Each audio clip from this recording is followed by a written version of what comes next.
doon, ang Pilipinas ay naging sentro ng pamamahagi ng iba't ibang produkto. Ganito po, naging sentro po ang Pilipinas ng pamamahagi ng iba't ibang produkto. Opo. Kaya dahil doon umunlad ang ekonomiya, pati na rin ang kultura nito. Naintindihan po ba? Mahusay. At ngayon naman, tawagin natin si Binibining Micaela para talakayin ang iba pang dahilan ng pananakop ng Espanya sa Pilipinas. Magandang araw mga bata! Magandang araw po, teacher! Ako nga po pala si Teacher Micaela Santos. Pwede niyo rin po kung tawagin Teacher Mica. Ano nga po ang itawag sa akin? Teacher Mica! Ngayon ay ipagpatuloy natin ang dalawang natitirang dahilan ng pananakop ng mga Espanya dito sa Pilipinas. Ang pangalawang dahilan ay ang Kristiyanismo. Pakibasa na po. Nagsimula ang pagpapalaganap ng Kristyanismo sa pagdating ng ekspedisyon na pinunuan ni Ferdinand Magellan noong 1521. Kasama niya si Padre Pedro Valderrama na nagsasagawa ng unang misa sa niya ang habang natutubo. Alam niyo po ba, ang mga layunin o misyon ng mga Espanyol ay palawagin ang kanilang reliyon na Kristyanismo. Noong pinagaling si Ferdinand Magellan dito, nakasama niya si Padre Pedro Valderrama ay isagawa nila ang unang misa dito ay doon sa lungsod ng Limasawa at ibininyagan ni Padre Pedro ang mga katutubo.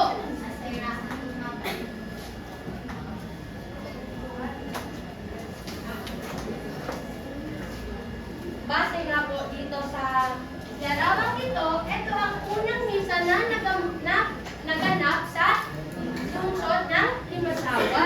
Ito po ay ibininyagan ni Padre Pedro ang mga katutubo. Ngayon naman, pag-ibasa ko, Tumuloy si Magellan sa Cebu. Pagkatapos ng isang talaga, nagtayo ng krus si Magellan at sinundan ito ng pag-ibig niya sa pagkatapos nga po ni Magellan at ni Padre Pedro sa lungsod ng Limasawa ay tumuloy naman sila sa lugar ng Cebu. na kung saan itinayo ni Magellan ang krus doon sa lungsod ng Cebu.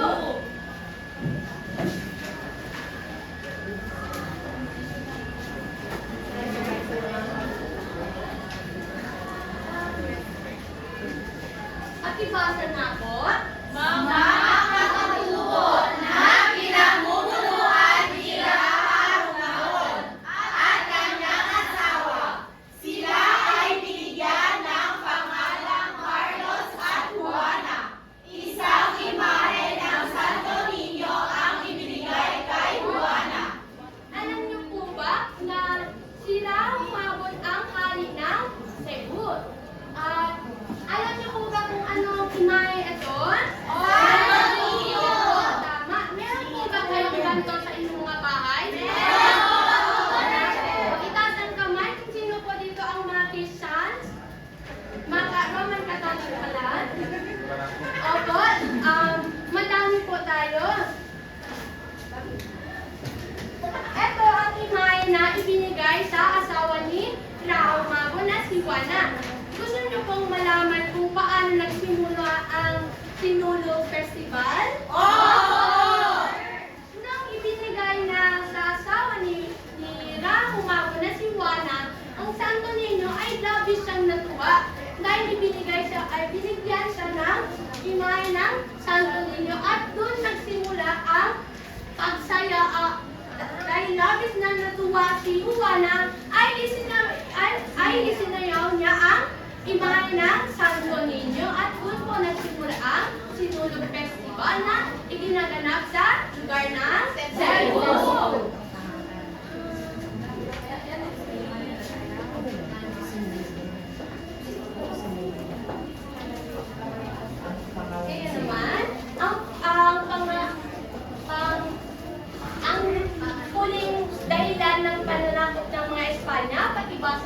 po?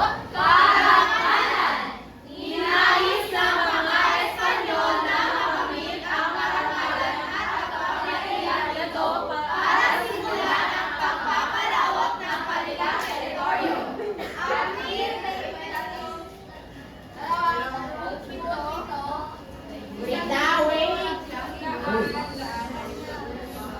Ngayon naman, ang pangatlong dahilan ay ang karangalan.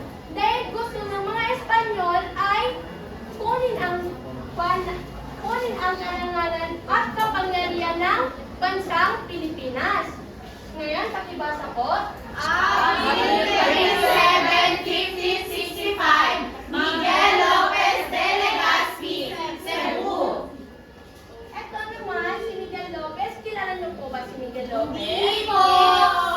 Si Miguel Lopez po ang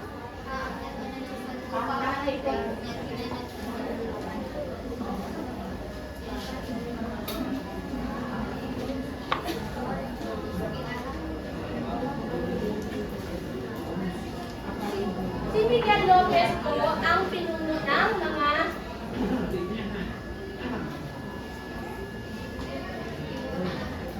Alam niyo po ba na ang lungsod ng Cebu dati ay tinatawag na San Miguel at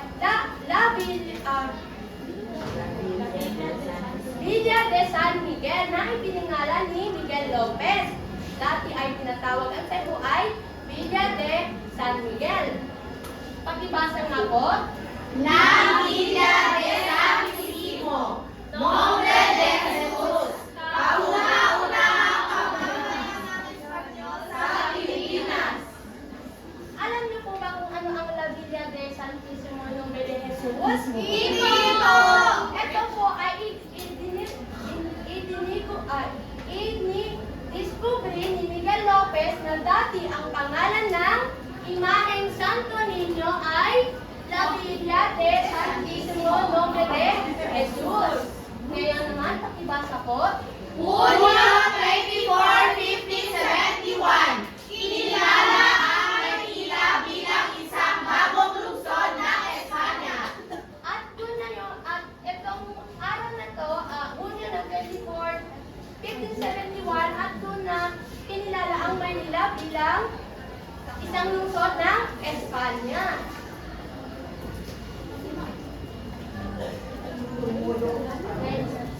Pakibasa po. Tumuloy sila Legazpi sa Cebu at nang masakop nila ito ay itinatag kauna-unahang panirahan ng Espanyol sa Pilipinas. At yun na nga po, noong Hunyo 24, 1571, at doon na ay nangyari ang naging lungsod ng Maynila kinilala ang Maynila bilang isang bagong lungsod ng Espanya at tumuloy sila Legazpi sa Cebu at nang masakop nila ay tinanggap kauna-unang panirahan ng Espanyol sa Pilipinas. Sa bawat lupain na sinakop ng mga Espanyol, nagtulungan ang mga pinuno na pamahalaan ay mga praile o pari.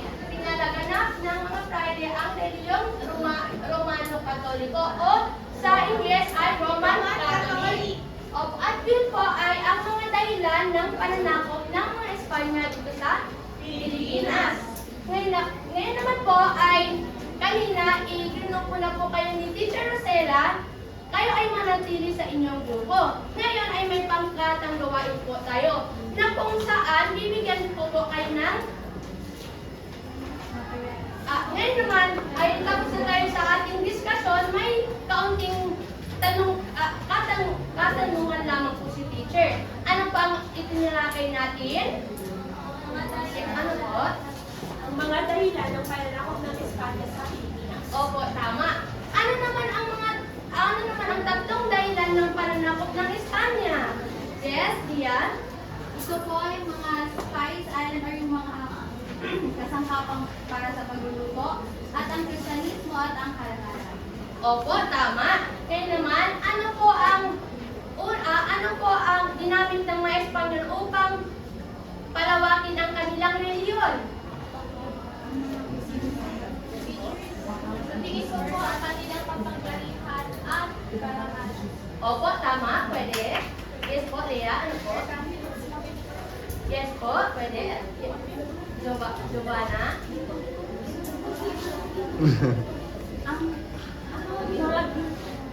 Opo. Yes po, Vanessa? Yung pakikipag-kaibigan teacher, Yes?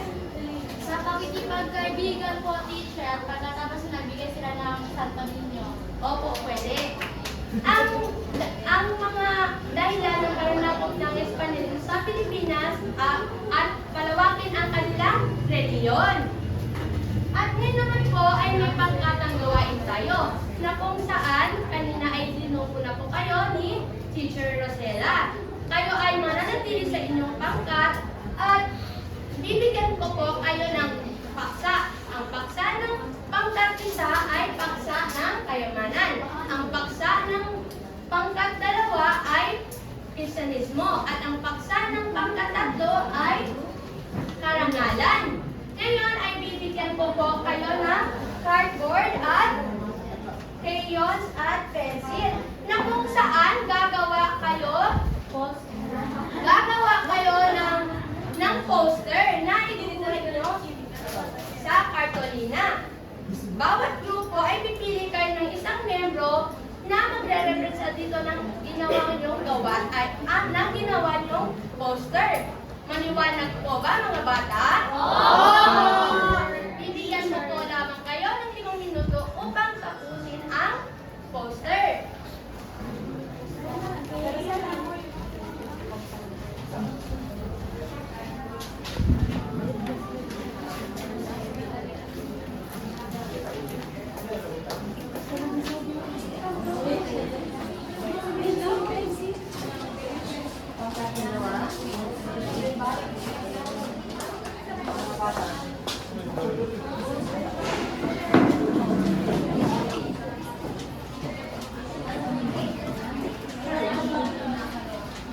Pwede na po kayong magsimula.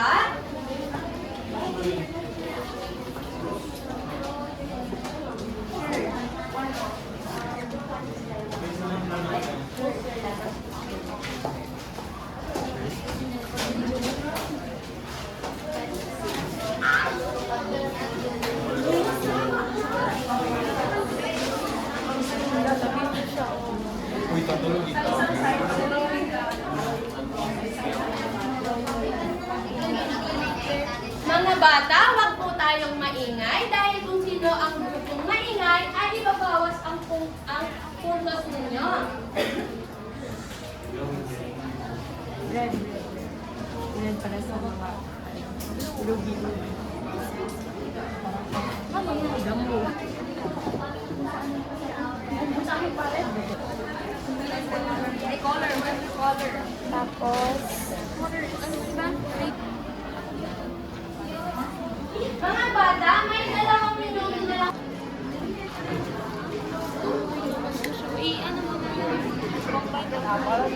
Ngayon, mga bata, tapos na po ang lahat? Opo! Ngayon naman, pangkat isa. At hindi pa po tapos ang pangkat isa. Pangkat tatlo. tapos na po! Pangkat dalawa. Okay, pangkat dalawa. Punta lang po dito sa harapan at i-presenta ang inyong ginawa.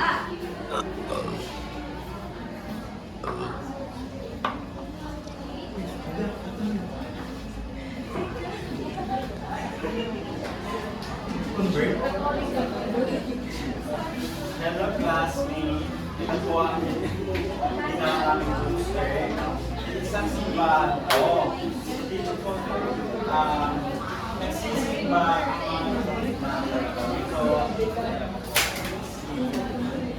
So, mayroon po dito ang ganda ng ng binyan.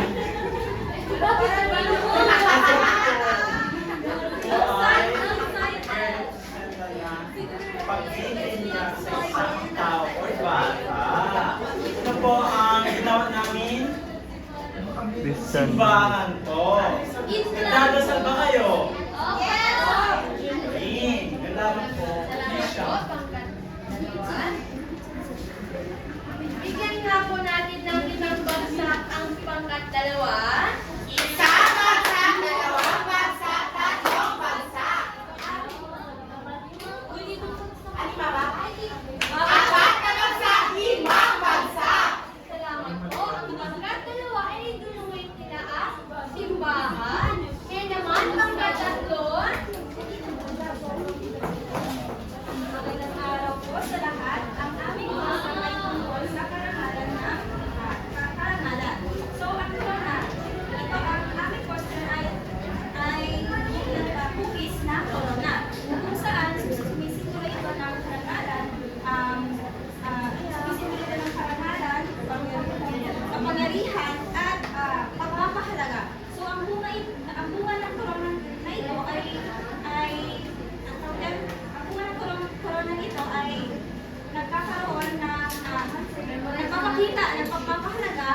Salamat, pangkatlo.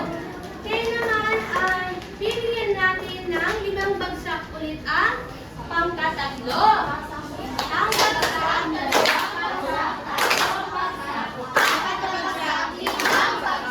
na ngayon naman ang pangkat-isa. So, magandang umaga mga kapatid. Ito po ang gawa ng pangkat-isa.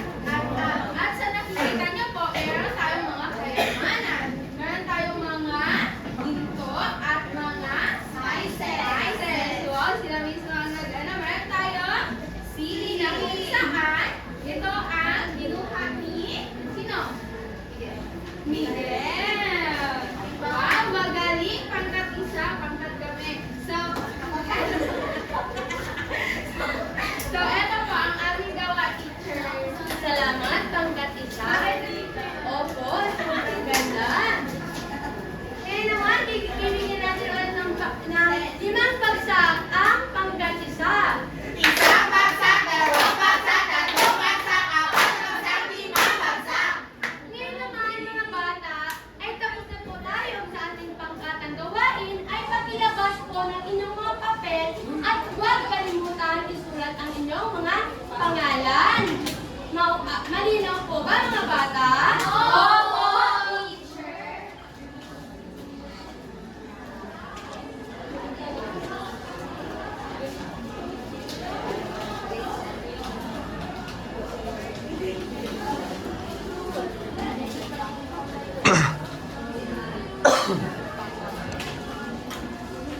Ngayon, mga bata, pakibasa nga po ng panutot. Basta ay mabuti ang bawat pangungusap. Tukuyin kung ito ay tumutukoy sa Kristyanismo, karangalan o kayamanan. Bilang dahilan ng pananakop ng Espanya sa Pilipinas. Isulat ang sagot sa patlan. Nais itong Espanya na kilalanin at igalang sa buong mundo bilang makapangyarihang bansa. Isulat lamang po sa inyong papel kung ito ba ay Kristyanismo, karangalan o kayamanan. Pwede na po kayong magsulat. Ngayon, tapos na po ba kayo, mga bata? Ngayon, pag-ipasa po ng inyong mga papel sa harapan. Ngayon naman, bago kayo matapos, ay bibigyan ko kayo ni teacher ng takdang aralin na gawin nyo sa inyong mga tahanan. Pakibasa na po. Takdang aralin. Ang motto. Isulat sa inyong notebook at sagutan ang mga sumusunod sa tatlong pangungusap. Natutunan ko na nararamdaman ko mahalaga ito dahil Itong takdang aralin ay ipapasa po sa susunod na pagkikita natin. Maliwanag po ba, mga bata? Pakipasok na po ng inyong mga kaderno sa inyong mga bag. Ngayon naman ay titignan natin kung sino nga ba ang nakakuha ng maraming punto sa pangkatang gawain natin kanina. Pakibasa po. isa,